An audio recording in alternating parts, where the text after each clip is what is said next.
it's always going to be difficult against a Premier League side. What's your assessment of the match? How did you see your team? Yeah, of course. I think we're talking with the guys now. There is two ways to see it. Of course, it was a difficult game, challenging game because of the quality of the side that we play against. So it was not easy, especially I would say in the first half, to beat their high press. They were very aggressive. We struggled a bit on to find the right way to really beat this high press.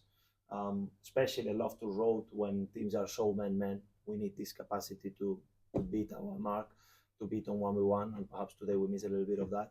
But at the same time, it was possibilities. So we showed the guys during the first half, the halftime, that it was the possibility to break down the pressure.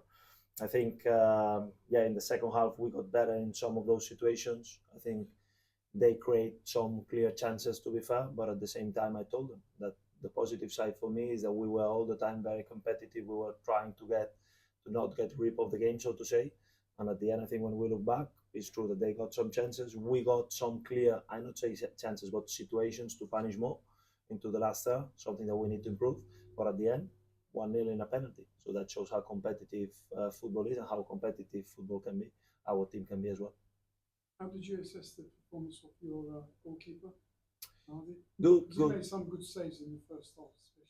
Yeah, once again, I think he's adapting well. He's showing that he's not only a good keeper but experienced because he's quite calm, even though sometimes, yeah, on the build-up it can be a little bit under high pressure. He's adapting so well, and yeah, his composure. I'm very pleased with that, and I think he's finding a good relation with the centre half, with the defensive line, on how to work, on how to defend, and so on.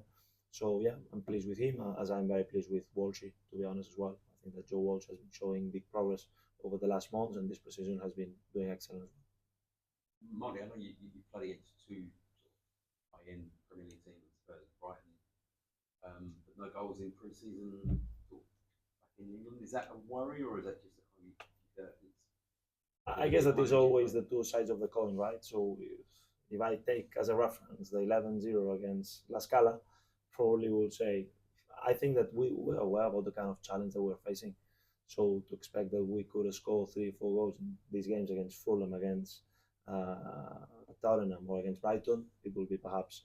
My target was to really challenge ourselves, to test ourselves, our capacity to compete, because I think that West Brom is a very competitive side, and it was for me more about creating a little bit of artificial feelings in the sense of getting good results on precision. My experience that it never helps into the first game. Then the first game it can be a shock reality. I'm more calm and I'm more pleased with the fact that we play against high level opposition, because then we know that that's what probably we're going to face against West Brom, a very good team. So I'm pleased about the way we compete. That we miss goals for sure. We need to score goals, otherwise we will not win football games. But the reality is that against Reading, for instance, we create a lot of chances. Against Tottenham and today again, I think we just miss a little bit the last pass, the last touch, the last detail.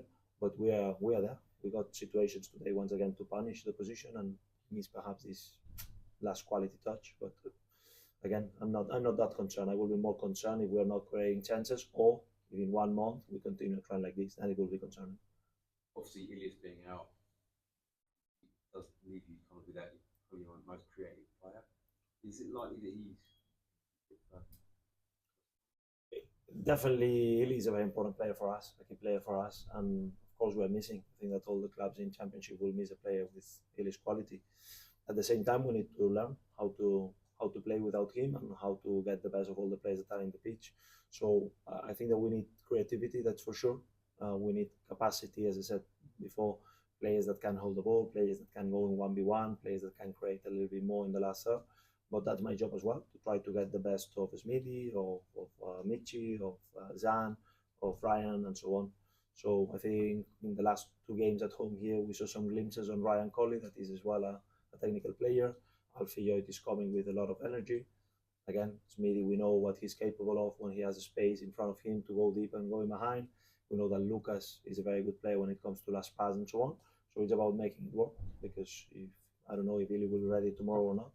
In any case, we need to be much better than not dependent on only one player.